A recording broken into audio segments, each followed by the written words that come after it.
Halo teman-teman, selamat datang kembali di podcast Tamparan Lembut.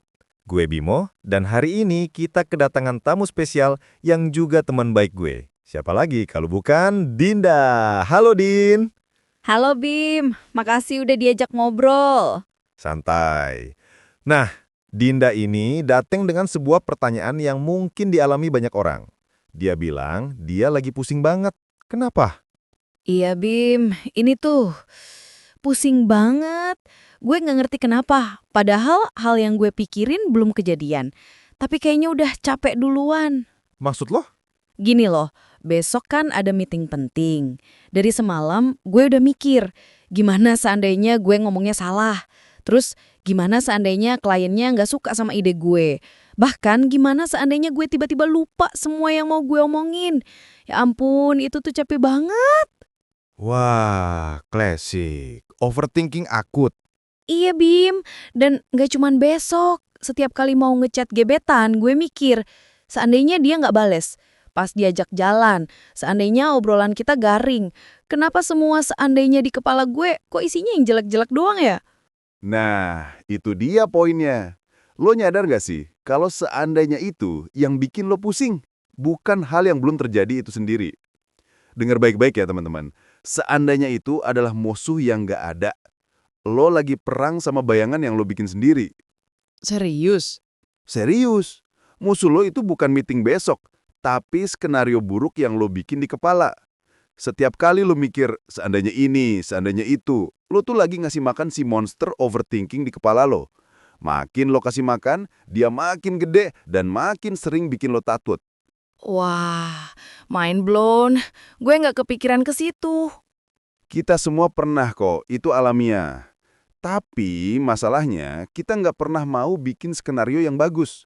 Kita nggak pernah mikir gimana seandainya meetingnya lancar banget. Atau gimana seandainya kliennya suka dan langsung deal. Atau gimana seandainya obrolan kita seru dan dia jadi makin suka sama gue. Kenapa otak kita nggak mau ya? Kenapa ya? Karena pikiran kita tuh cenderung lebih fokus ke hal negatif. Itu naluri. Itu mekanisme pertahanan diri supaya kita waspada. Tapi di dunia modern sekarang, naluri itu malah jadi bumerang. Dia bikin kita terjebak dalam kecemasan yang nggak perlu. Tapi tenang aja, ada cara buat ngelawan itu. Gimana caranya? Pertama, kita harus mulai dengan mengubah narasi seandainya. Gue tahu ini nggak gampang, tapi setiap kali lo mikir seandainya yang jelek, langsung lawan dengan seandainya yang bagus. Anggap aja itu kayak olahraga, butuh latihan. Awalnya pasti sulit, tapi lama-lama pasti bisa. Tapi kan ini kayak maksa pikiran gue nggak sih? Ini bukan maksa, ini kayak lo ngajarin pikiran lo untuk punya pilihan. Lo punya dua jalan, jalan yang jelek dan jalan yang bagus. Selama ini, lo selalu milih jalan yang jelek. Sekarang, lo punya pilihan untuk milih jalan yang bagus. Oke, gue coba. Kedua, lo harus tahu apa yang bisa lo kontrol dan apa yang nggak bisa lo kontrol. Kecemasan lo tentang seandainya itu adalah hal yang nggak bisa lo kontrol. Lo nggak bisa kontrol gimana respons klien, lo nggak bisa kontrol dia balas chat apa enggak. Tapi, apa yang bisa lo kontrol? Persiapan gue. Tepat. Jadi fokusin energi lo ke situ. Siapin diri lo sebaik mungkin. Siapin ide yang matang, rehearsal yang maksimal, outfit yang bikin lo percaya diri. Lakuin yang terbaik. Sisanya, biarin semesta yang atur. Lo cuma perlu percaya sama prosesnya. Gue selama ini capek sendiri mikirin hal yang belum kejadian, padahal energinya bisa gue pakai buat hal yang lebih produktif. Itu dia. Lo tuh kayak lari maraton, tapi di tempat. Nggak maju-maju, tapi capeknya luar biasa. Dan yang terakhir, lo harus belajar untuk ada di momen sekarang. Maksudnya? Lo terlalu sibuk mikirin masa depan yang nggak pasti. Sampai akhirnya, lo kehilangan kebahagiaan di hari ini. Padahal hari ini lo lagi ngobrol sama gue, kita lagi minum kopi enak, udaranya sejuk. Kalau lo terus-terusan mikirin hal yang belum terjadi, lo nggak akan bisa nikmatin momen ini. Gue jadi ngerasa bodoh. Kenapa gue nggak kepikiran gini dari dulu ya?